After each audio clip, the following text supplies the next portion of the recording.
आशंकाएं अब सच में बदलती जा रही हैं और लगता है कि पिछले 2-3 दिनों में शायद आज तक की सबसे बड़ी इंसानी आपदा ने रशिया में दस्तक दे दी है। रशिया ने यह जरूर सोचा होगा कि वह इस न्यूज को विश्व से छुपा लेगा, लेकिन लगता है शायद ये आपदा जितना सोचा गया था उससे भी कहीं ज्यादा भयावह है। ये बात है चेरनोबिल की। 50,000 की आबादी वाला ये शहर जो यूक्रेन की कैपिटल कीव से 50 मील दूर है, आज इतिहास के सबसे बड़े न्यूक्लियर विस्फोट का गवाह बन गया।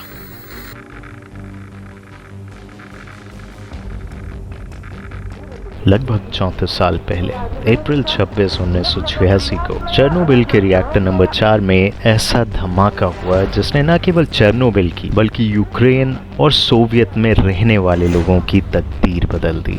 सोवियत यूनियन के मुताबिक इस विस्फोट में सिर्फ 31 लोगों की जान गई थी, लेकिन इसकी सत्यता पर आज भी सवाल उठते हैं। रिसर्चर्स की अगर माने तो न्यूक्लियर रेडिएशन और उसकी वजह से होने वाली बीमारियों से लगभग 9,000 से 2 लाख लोगों ने अपनी जान पिछले 34 सालों में गंवाई है। आज भी चेरनोबिल के कई हिस्से रेडिएशन के खतरे से ग्रसित हैं, लेकिन कई जगहें ऐसी भी हैं जो रेडिएशन के हिसाब से यहाँ सेफ मानी जाती हैं। इस सफर की शुरुआत होती है यहाँ से।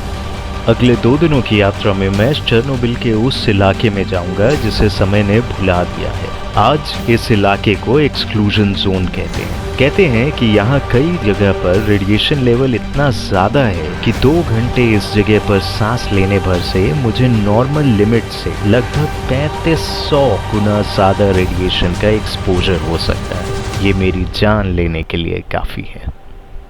एक्सक्लूजन जोन में पहुंचने के लिए कीव से आपको टूर पैकेजेस दिए जाते हैं। आप अपने शेड्यूल के मुताबिक इनका चुनाव कर सकते हैं। टूर की शुरुआत एक मिनी बस से होती है जो कीव से चेरनोबिल तक आपको करीबन 1 घंटे में पहुंचाती है। जैसे ही आप मेन एंट्रेंस पर पहुंचते हैं, आपको अपने कैमरे को बंद करना पड़ता है। हालांकि मैं ये नहीं करना चाहता था।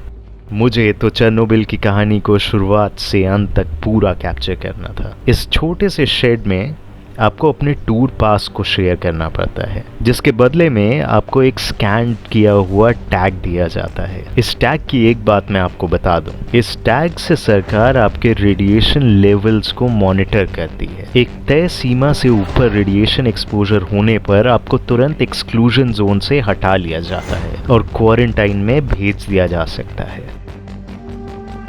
मेन एंट्रेंस से एक्सक्लूजन जोन की यात्रा करीबन 10 मिनट की होती है और इस दौरान आपको एक्सक्लूजन जोन में रहने के रूल्स बताए जाते हैं। कई रूल्स सुनकर आप हैरान हो जाएंगे।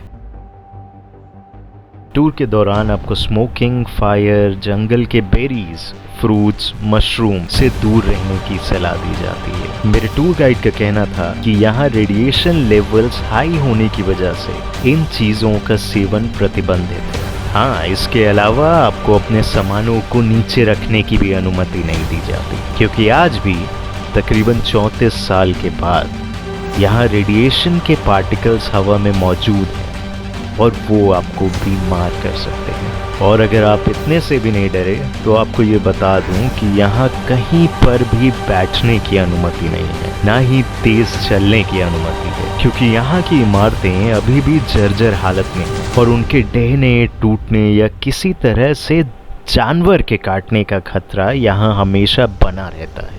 ये बस आपको चेरनोबिल के मेन एंट्री पॉइंट पर ले जाती है। फिलहाल यहाँ रेडिएशन का कोई स्पाइक नहीं है। हालांकि रीडिंग यहाँ 17 है, जबकि कीव में ये रीडिंग 11 की थी।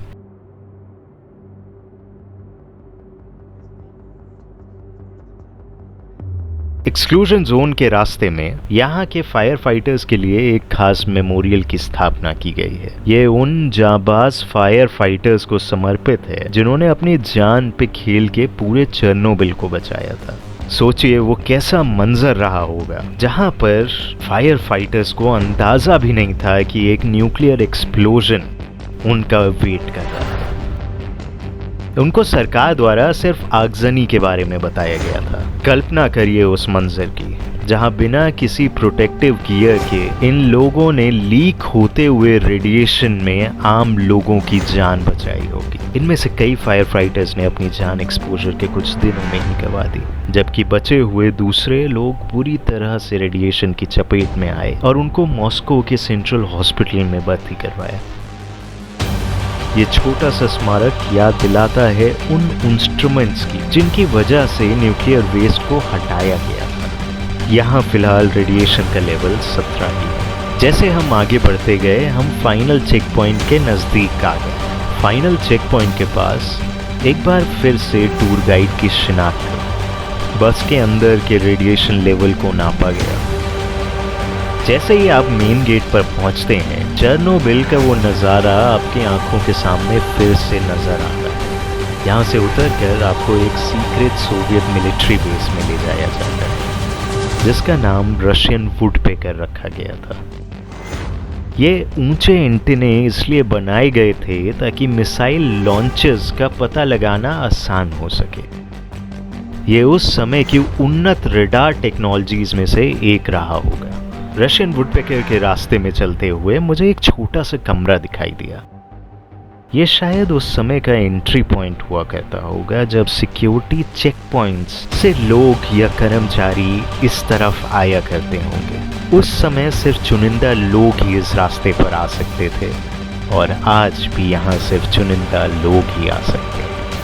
भय के उस माहौल को याद करिए जिसने चेरनोबिल को इंसानी इतिहास की सबसे भयावह कहानियों में से एक में तब्दील कर दिया। सोचिए कैसा रहा होगा वो मंजर जो आज धूल की इस चादर में सिमट कर रह गया है।